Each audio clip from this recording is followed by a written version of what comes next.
Before I introduce my fellow panelists, I just want to talk about why we're here today.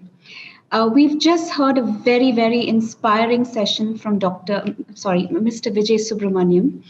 And a lot of things that he said resonated with what we're going to discuss today.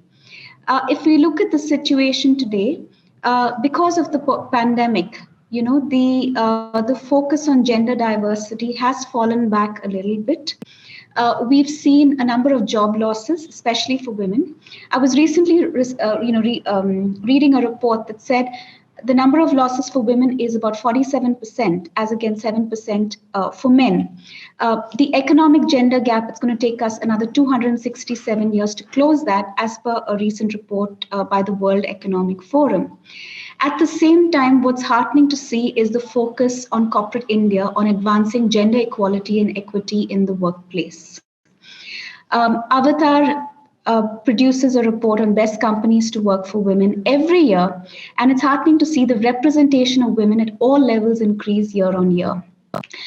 What's interesting is this year's theme for International Women's Day, and that's break the bias. There's a well-known saying that says, we all have to challenge our biases. We read a lot about breaking the bias, eradicating bias. Bias is something that's ingrained in our brain. We can't really eradicate it. If you say you're going to eradicate bias, that means you don't have a brain. But the beauty of this is, and thanks to neuroplasticity, we can always continue to challenge our biases. There has been some fantastic work to do, but I'm sure you all agree we have so much more to do, and this is really heartening and encouraging. On that note, I would like to introduce you to my fabulous panel today. I'm going to start with Kasturi Cotha, who is the HR business partner for the Global Product and Technology Group at Taylor & Francis. I have Priti Singh, who is the Senior Vice President HR for South Asia at Mastercard. Swati Datye, who is the Executive Vice President and Head of Employee Engagement, Talent Acquisition and Management, and Diversity and Inclusion at the RBL Bank. And finally, Shanthala Parampalli, who is Vice President Quality Engineering at Tavant Technologies. I was just chatting to them and reading the bios, and all of them are very, very accomplished. And if I have to list out the accomplishments, I'm just going to spend the next 1 hour talking about all of them and their fabulous achievements. You'd probably be wondering, we have an all-women panel here. Where's the diversity? Where are our male colleagues and champions of change?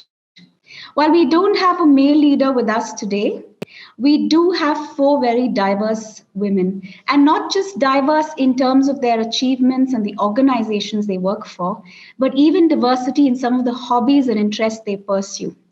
One thing that resonated with me when I was reading their bios was that all of them are passionate about diversity, equity, and inclusion. And all of them have hobbies ranging from playing the violin to cooking to biking, which is just phenomenal. And all of them have said, with their hobbies, they pursue a passion and a purpose. Purpose, that was the word that stood out for me, and something that I want to bring back later into this conversation. So on that note, I'm going to start the discussion. We spoke about, the representation of women in the labor workforce in India. According to a World Bank report, women's labor workforce participation has declined over the years. It was roughly 26% in 2005, and today it's around 19% or even possibly lower. And this could be due to economic and social causes, education, falling fertility rates, and other socio-cultural factors, right? And we also say that workplaces are microcosms of society. And referring back to the report that Avatar produces every year on the best companies to work for, we see corporates in India making a concerted effort to improve the representation of women at all levels. So if we say that workplaces are microcosms of society, what are the 1 or 2 practical moves that companies can take to improve this labor workforce participation rate within our workplaces and in the broader communities? I think I'm going to start with Priti to share her perspectives. Priti, over to you. Many thanks, Mel. This was a great introduction, and thank you for Thanks Jobs for her for inviting us and sharing our perspectives. So for me, Mel, when you say that women representation, it has to be a three-pronged approach that one has to really consider.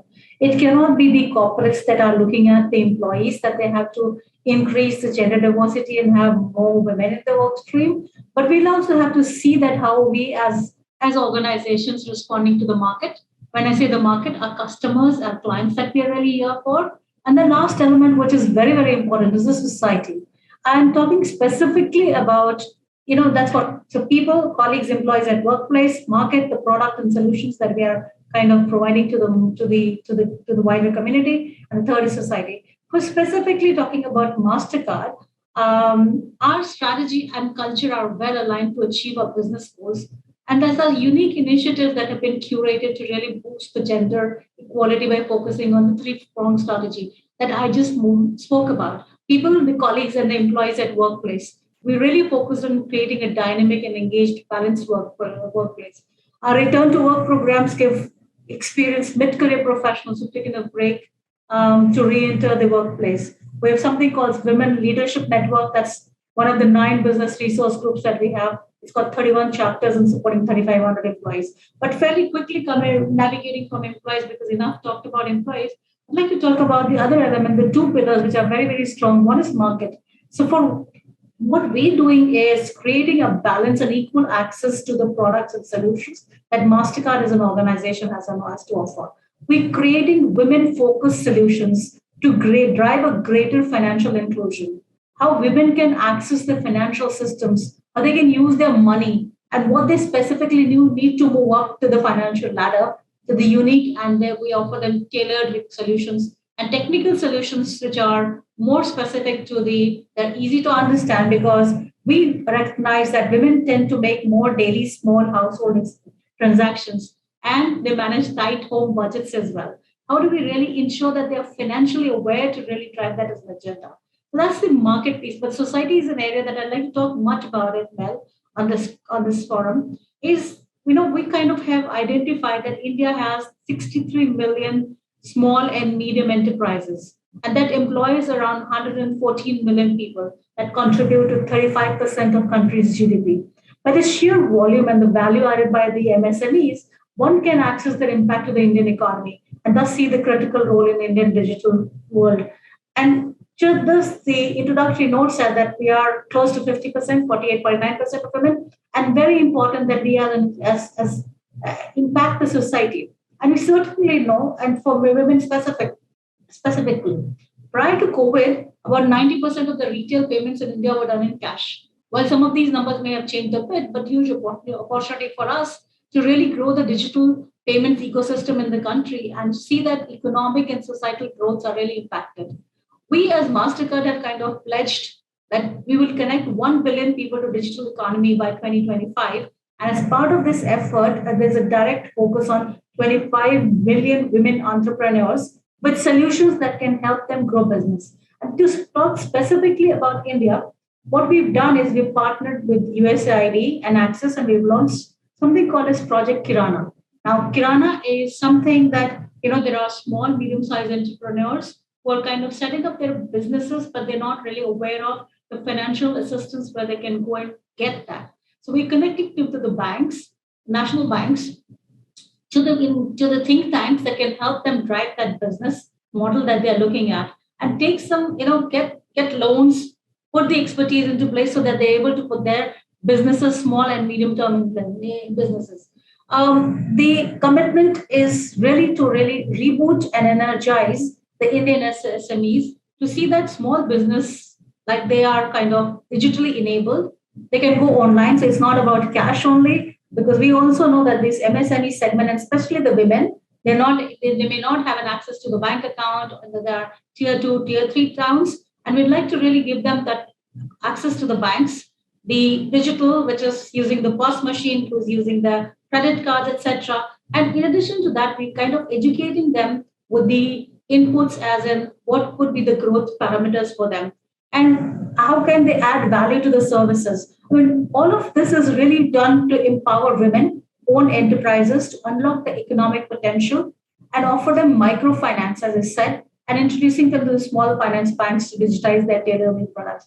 We're also partnering with, so this is just about an area. The second piece is we know if we were to really target the tier 2 and tier 3 women and need to really help them empower and make them financially independent and bring them back into the workforce again, it's important that we tie up with a couple of NGOs as well. So one of them is Mandeshi Foundation, where we're using Mandeshi's network across in the tier 2, tier 3 cities to connect the women entrepreneurs with the business networks so that they have an access and supply chain linkages, and more importantly, the access to the credit. Last but not the least, we kind of are pushing our network of investors and the angels to help increase the number of women founders, because there's a couple of very interesting things that the women founders are putting together and really focusing on female founded led startups to have raised. And we're pushing that to really ensure that we're helping the women raise about 1 million in capital investment to see that their startups are really seeing the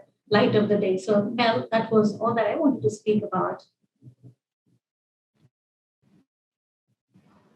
And that was fantastic, Preeti. Just listening into you, and I've been reading about Project Kirana as well. It's heartening to see the corporates and their role in impacting the wider community, not just focusing on developing women talent within the organization, but what can we do for our women in our communities to give them social, financial independence and boost their self-confidence. And I think with the pandemic, we've open the doors to hiring women from tier 2 and tier 3 cities, and that's really about social equity and how we want to include them in the wider success story. So thank you for sharing that.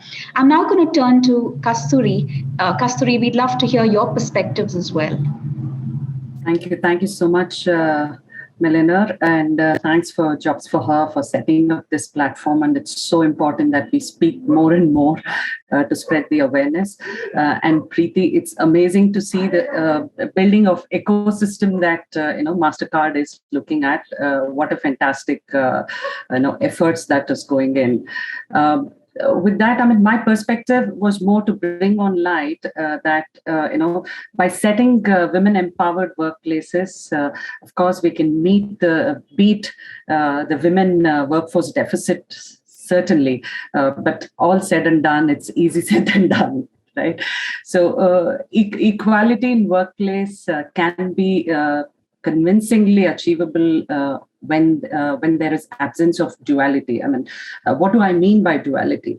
Is acceptance and support in the personal front that influences the professional front as well. And I think more and more organizations, we are recognizing that, even at the personal level, it is so important. And this, in my opinion, is possible when organizations or the micropersons take charge in influencing such change. On a grassroots level, sensitization of challenges that women face, calling out women to express the need to ask for help, and more spoken, it's better understood, right? Hence bringing in platforms and forums to hold holistic discussions and spread awareness will make this change more sustainable and will also help us in progressing. I think more and more such platforms are required. More and more women are supposed to, come forward, influence the other women, and then, spread that cheer there. What I also, personally believe is there are two major roles, which is homemaking and parenting. That, unfortunately, has been expected only by women, and it's now. We need to be calling it that it's both man and woman's equal sharing responsibility. How can we do this? Celebrate such responsibility stories, encourage male colleagues to influence, his peers, recognize the contribution in the workplace that women is making, which back home the man realizes the women in his life is dealing with it as well, right? That realization is what we need to inculcate, and I'm sure as an organization we can impact that kind of peer influence to a great sustainable thing. Such sensitization is essential.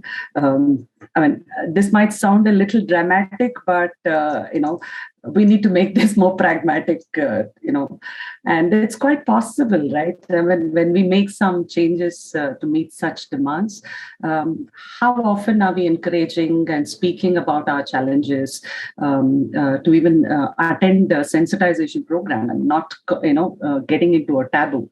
I was really happy to listen to Vijay Subramanian from Verizon talking about unconscious bias. And I was really glad because that is another initiative that we at Taylor and Francis are driving. And we've driven to the extent that every individual has to be going through. And it was a person-led, facilitated program and not an e-learning program. This was only to spread that awareness that how important all such smaller but effective things, and how often can we practice empathy and gratitude. And shifting the gear from the sensitive place, I personally have always believed that some of the policies that the organization take can create a major influence. Like what Priti was sharing as Mastercard, it is for a larger community. Wow. At the same time, what is in our control is also our own colleagues and our own peers. Can we inculcate that change is also an important element there. One such very dear and what I personally like, and then looking forward for influencing this to our policy change or shift, not change, policy shift, is parental time off.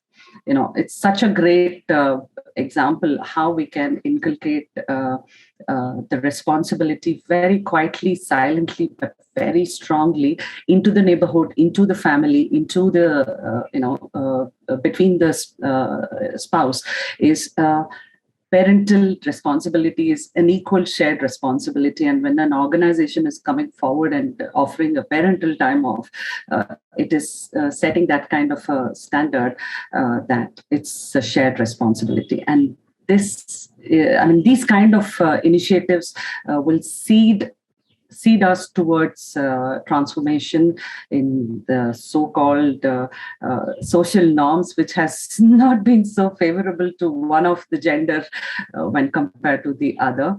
And these kind of continuous efforts will definitely help us sustain them. That's my 2 bit.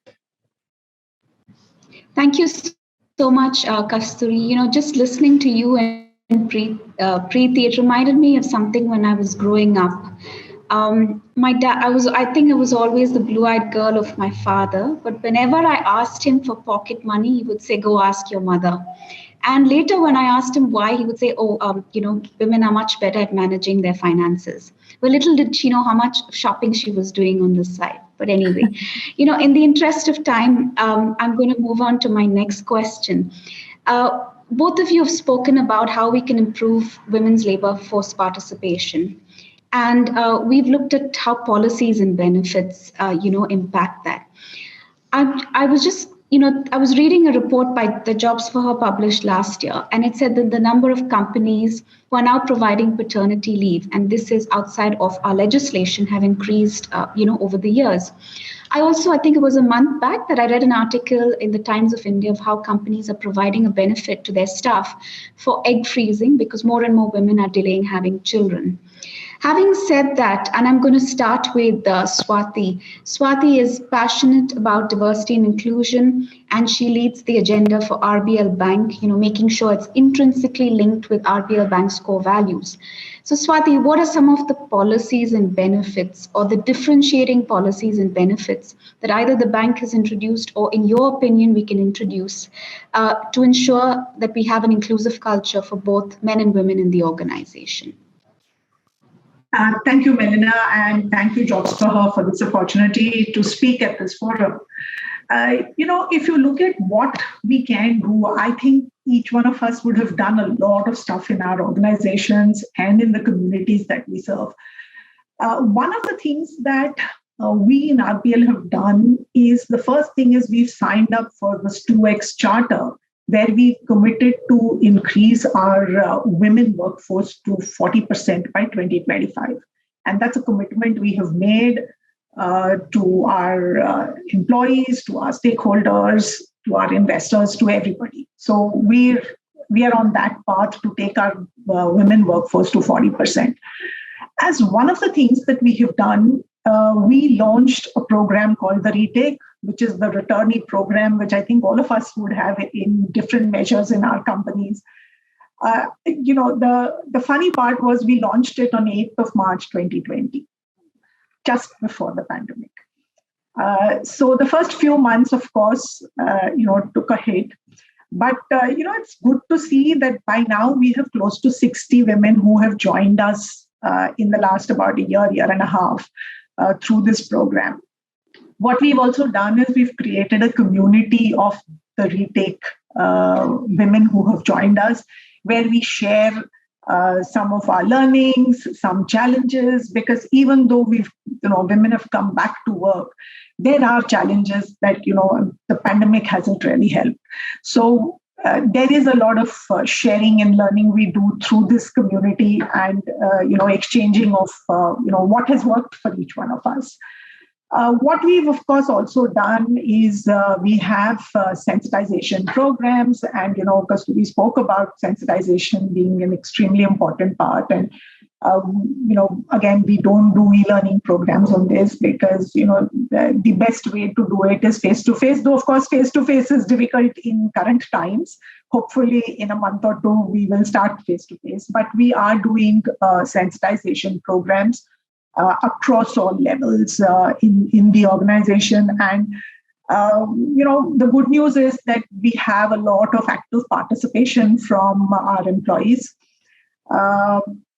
What we've done, another interesting thing we've done is we track the growth of our women employees, because as all of us have seen, it's the mid-level at which you see a lot of drop in the women population in our organizations, due to multiple reasons. So we are actually tracking a growth of our women, after they get into middle management.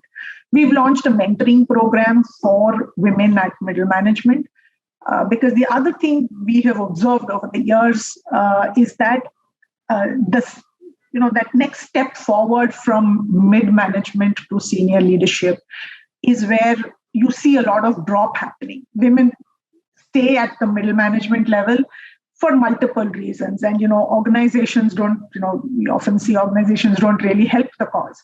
So we have built a mentoring program for women at middle management levels.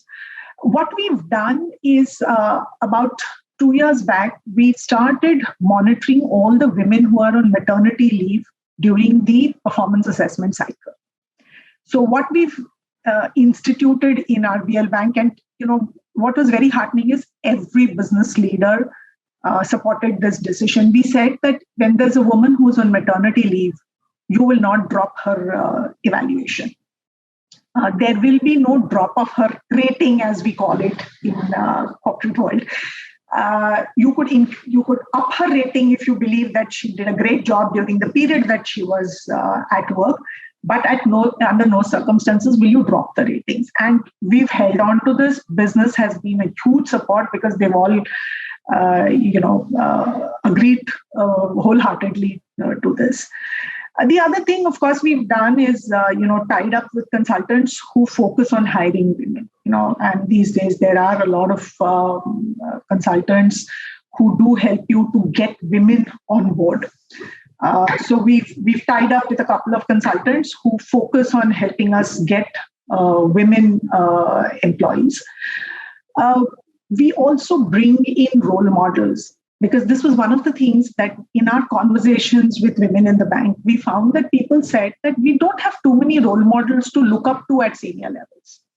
So we've been bringing in our senior women leaders as well as leaders, women leaders from outside the bank, to come and talk to our middle management women to say what works and what are some of the things that each one of us should do to kind of take the next steps. I can take a full session to talk about what we do in the social space, which is CSR, and Priti spoke about a lot of work that Mastercard is doing. So I'm not going to belabor the same point but I think most of us are doing some amazing work in CSR around women empowerment. And RBL Bank is no different. Given paucity of time, Mellener, no, I'm going to stop at this. But the only one thing I wanted to add is our microfinance business has a focus on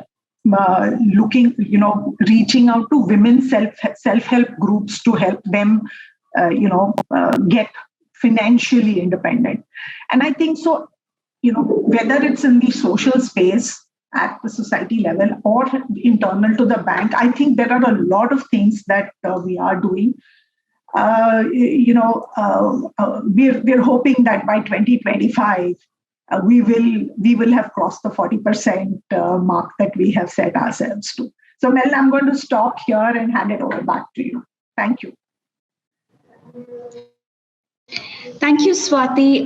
Again, some fantastic insights. And I'm going to come back to Kasturi and ask her if there's any one policy or benefit that Taylor and Francis has introduced, to address this topic. It would be challenging to, funnel it down for one initiative, Mel.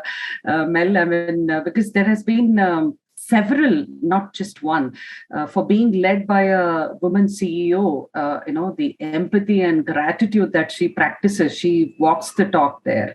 And then all of us do get influenced the way she leads her team and the organization. So it's very difficult to funnel down, but then I could quickly just call out the initiatives just for the benefit of, and I'm sure many organizations, as Swati said, all of us are doing one or the other things.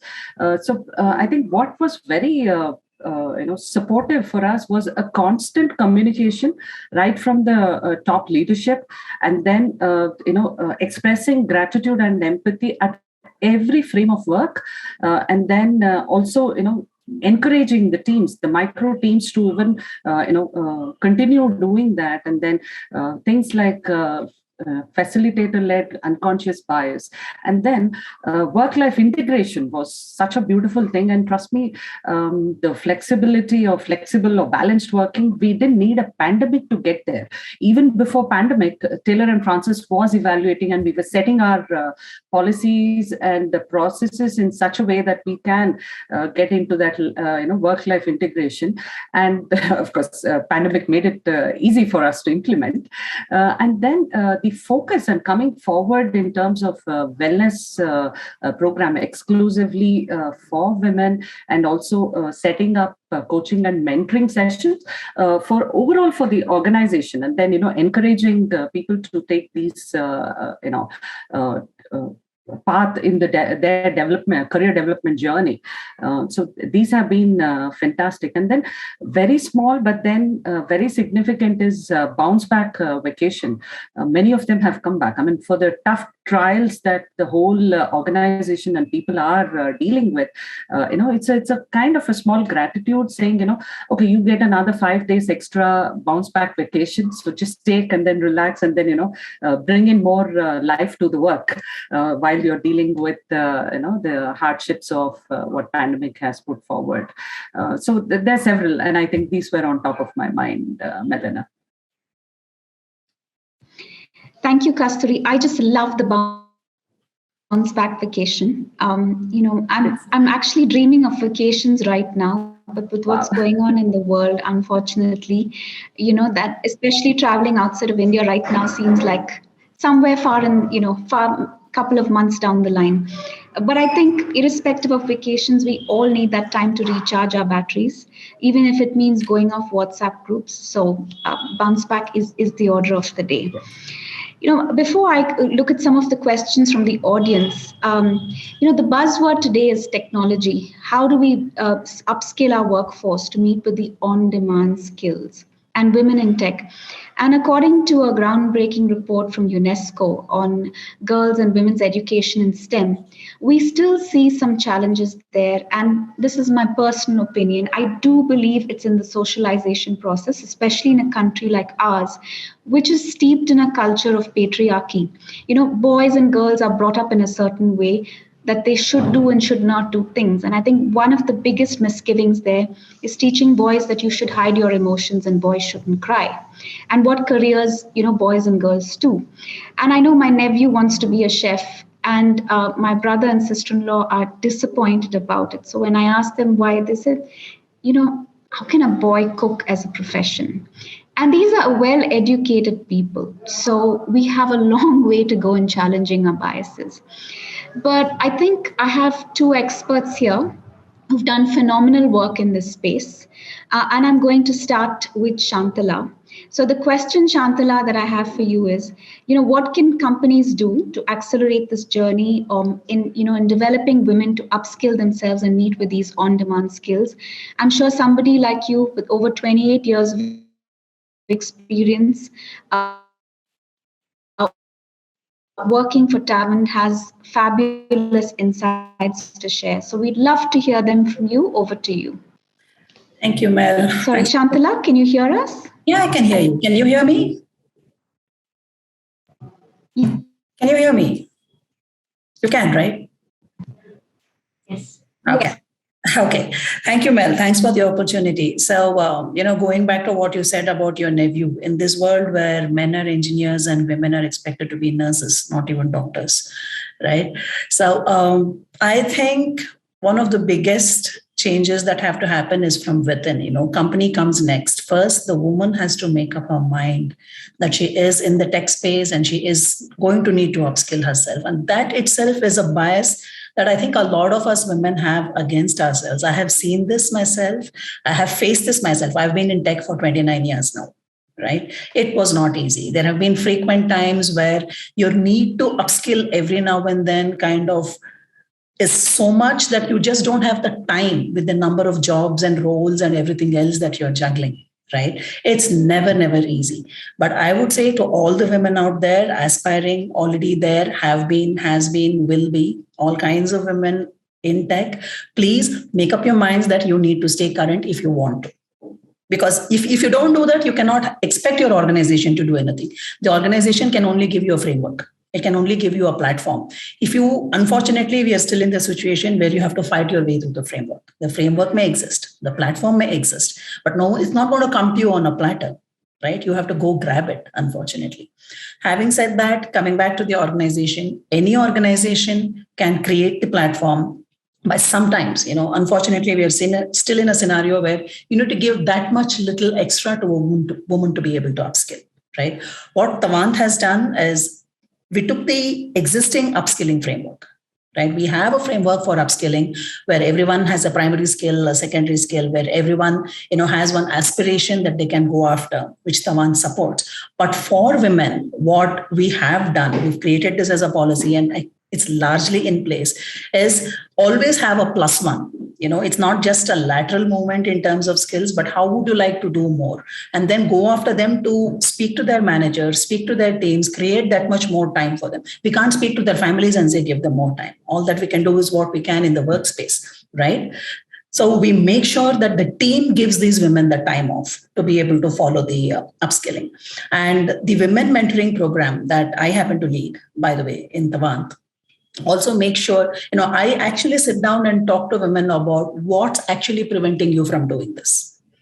Is it too much time at home? Is it too much cooking? Is it kids? Aren't you able to focus? Are you getting frustrated? Are you feeling claustrophobic? Is your manager not allowing you to do it? Or is everyone being nice and saying do it, but no one's actually giving you the space to do it? I think, that's the best part of this, right? Everyone is nice. They tell you, no, do it. We're all with you. You have all the support in the world. But when you actually start executing, it's actually zilch. Right. So I think unless the woman has someone that she can speak to be, and, have that thing to be able to identify what the crux of the matter is, it's a very, very hard thing to do. And this applies to everything, not just STEM or upskilling. This is my opinion per se.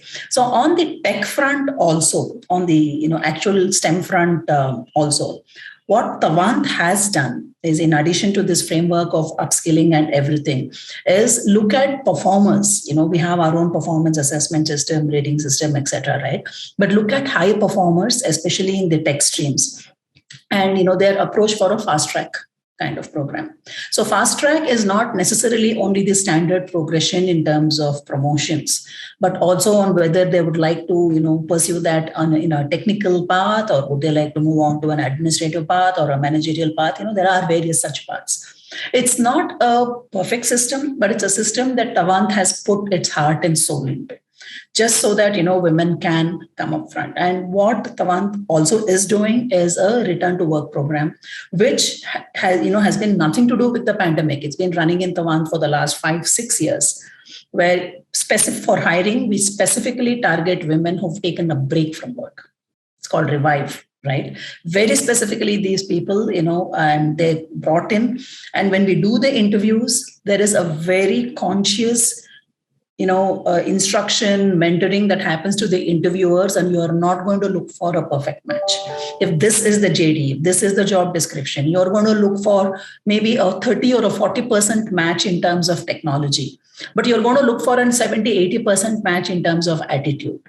And you're not going to look at their current ecosystem at all. The break is off the table, their ecosystem is off the table. And, we speak to every interviewer before the interviewer goes into the interview, just to eliminate that bias. Because the bias is very unconscious. I'm not saying, people do it on purpose. We women, when we interview, other women have the same bias. She has a child. Is this role the right thing for her? Why? Allow her to make the choice, right? So that's I really truly believe that, you stand up for yourself, a lot of things will fall into place. Yeah, you'll have to maybe gather 15 other women to go and approach the organization to make something happen. But if you do not stand up, you're a failure out there. First of all, we need not even talk about organizations anymore.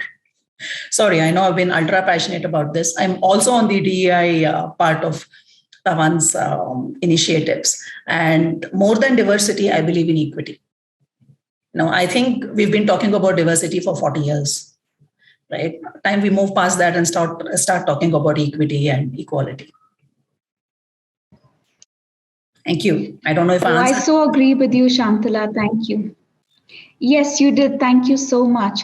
And, I love your program called Revive, where, you hire women who've taken a break in their career. Interestingly, on the break in the career, I was talking to one of my employees at Northern Trust on this word returnship and break. And she said something to me that got me thinking. She said, I took a break of 6 years to take care of my ailing mother and bring up my kids. And in that time, I've learned so many leadership qualities that I don't think I would have ever learned in the corporate. And then it got me thinking, is this a break or is this a pause? And that really, really got me thinking. So on that note, Priti, I know you have a similar program at Mastercard, for taking women who've, let's say, had this pause in their career, especially in technology. But is there any other initiative that you've introduced, for upskilling women in technology? Absolutely. Would love to talk about it. And I'm going to build on it and not try and cover what has been already talked by Shanthala. So it's very important. I do personally believe it's important that we have to cultivate the pipeline of girls and women entering the STEM and technology space. And to specifically talk about, little build on the mentoring that Shanthala said, we successfully implemented in Mastercard because during COVID time, we saw a high level of attrition at a junior executive, or senior executive level. And we kind of had women VPs kind of mentoring these young colleagues that if I could do and sustain and drive during these COVID times, managing personal and professional balance priorities, why can't you do? So that helped us, mentoring helped us retain our talent. I'm going to talk about something more on learning and development. There's something called Netflix of learning that we're really looking at implementing at Mastercard. It is around investment in upgrading skills and knowledge. It's like when we all have got glued on to the OTT platform, it's like you take a pause when you have something else to do, you attend and come back and learn. So that's an area of we're really wanting to invest in.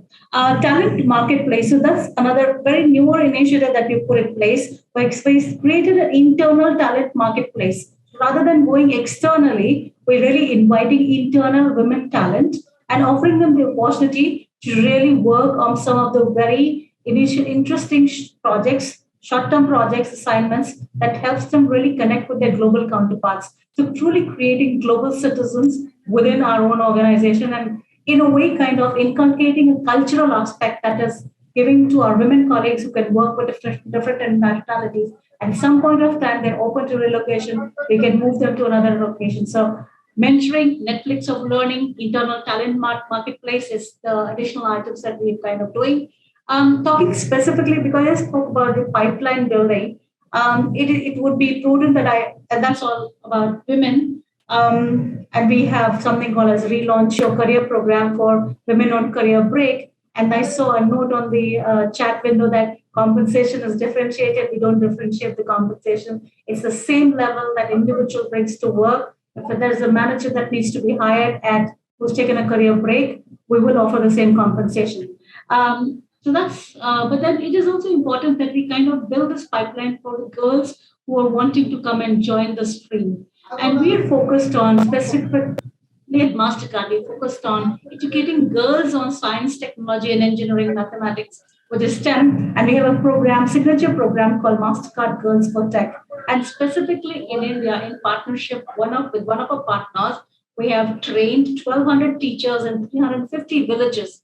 We will kind of come to realize that, urban population is getting enough of focus. There's a need for us to look at the rural and the tier 2 and tier 3 towns. So our program on Girls for Tech is really focused on going to the villages and tier 2 and 3 towns. So we've trained 1,200 teachers in 350 villages, 5 cities in 2021, and we've touched 100,000 girls who are in the age of 8 to 14 years across 475 schools. And we're going to track them that they do not lose their touch.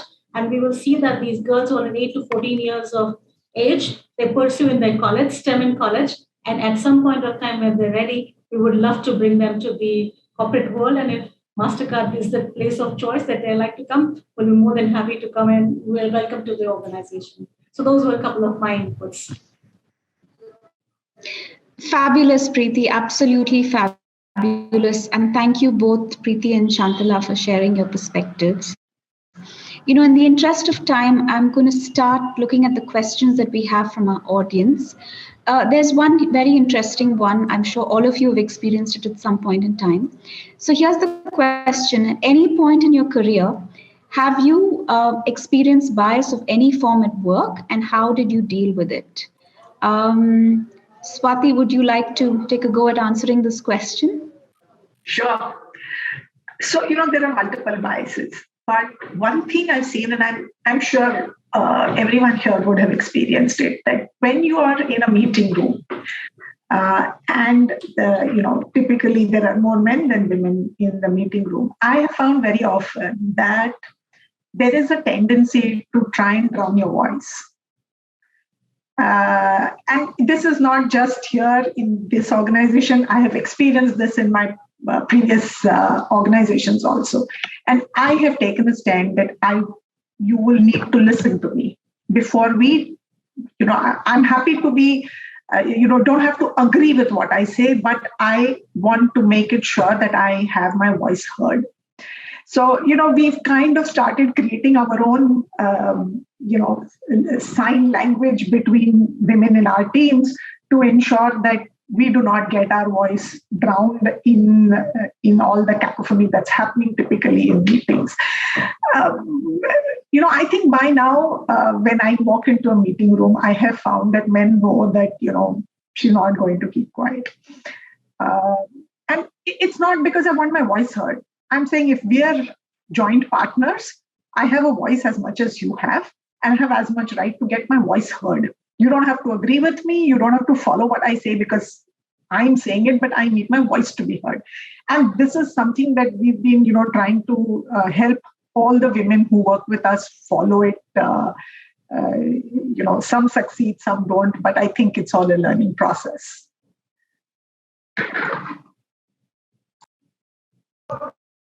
Great. Thank you, Swati. And I could see Preeti, Kasturi, and Shanthala smiling when I asked the question and you were giving your answer. So I'm sure, and I would say that includes me. All of us have experienced and continue to experience biases at our workplace, subtle biases. I'm sure, I always believe as human beings, we're all good people and we don't intend to consciously, put down someone or be biased. But these are unconscious biases, and our brain has learned to develop these shortcuts over years and years of conditioning, and it's going to take time to change. There's another great question that has just come up, and I'm going to read this out. Seems like once we cross 45 years, it's tough to get back, even though we are senior with a career break. I'm into business administration. I can see that while looking for an opening, I took a sabbatical for 2 years, but happy to get back to work now, but nobody is hiring me. So um, so this question is from Bindu. Bindu, if you could give us, tell us what is your question, key that in the chat, then I could share it with one of the panelists. But while she's, typing her question, I think ageism, while we say we're an inclusive society and most of our workforces is Gen Y and Gen Z, I do see a lot of subtle ageism in the workplace as well. So, and this question, goes to any one of you. Do you think that somebody who's senior or older experiences more bias than others when taking a break in their careers? Shanthala, would you like to pick that up? Yes, I can see your hand raised. Over to you. Yeah, sure. See, my personal belief is age is a bias, I think. And I think that is irrespective of man or woman when it comes to age and break, at least in the a lot of it in the kind of corporate industry that we are talking about. I'm not very sure if I should really agree that it's only limited to women.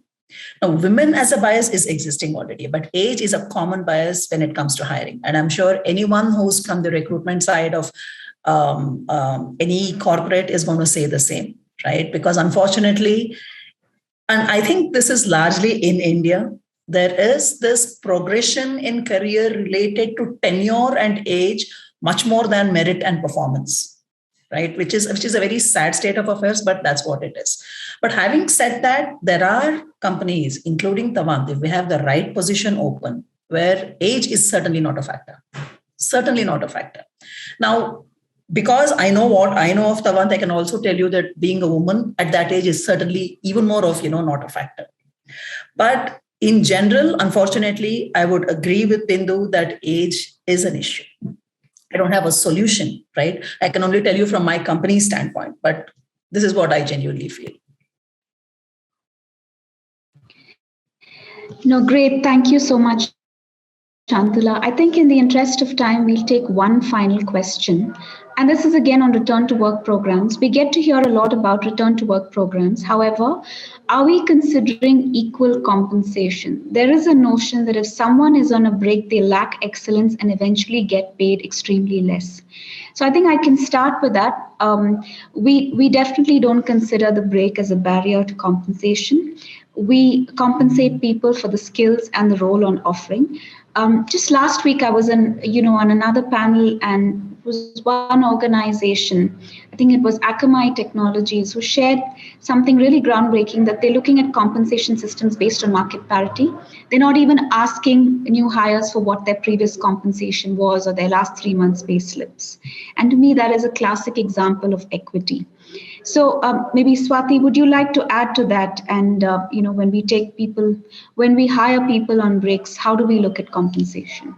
Yeah, so we had debated this when we launched our program, and we were very clear that we are going to be hiring women for the skills they bring in, and it's not the break is not going to be a consideration. And trust me, our team actually monitors every women who comes through the retake program. Yeah, Mel. Okay, I'm not sure. I thought Mel was saying something.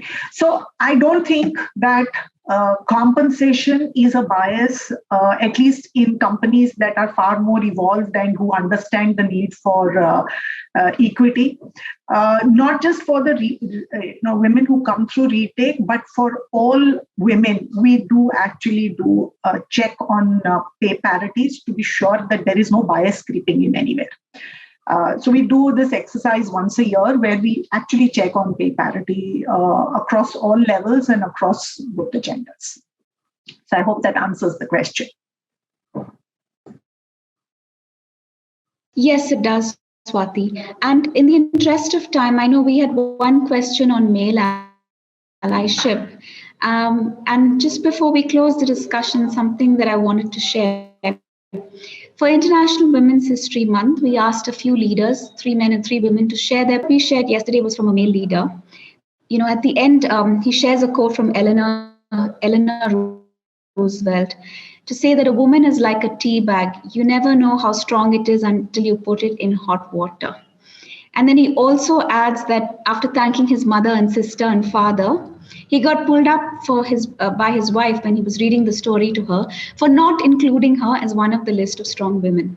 The reason I'm calling the story, if there's anybody in my organization who really is a role model for being a male ally, it's this person. And what does he do? At all stages of the talent life cycle, in terms of hiring, in terms of compensation reviews and promotions, always doing a check to ensure there's parity. Even when I'm sitting on meetings with his team, I would also see him voluntarily asking the women to share their perspectives. If a woman gets interrupted in the conversation, he will always challenge the other person and say, wait, let's let her share her point of view. So just sharing stories, championing equity at all stages of the talent life cycle and calling out biases. And sometimes it's really difficult because you get pulled up by your male colleagues. You are even frowned at when and this is not just for male allyship, this is for challenging any stereotype. So it takes a lot of courage and vulnerability.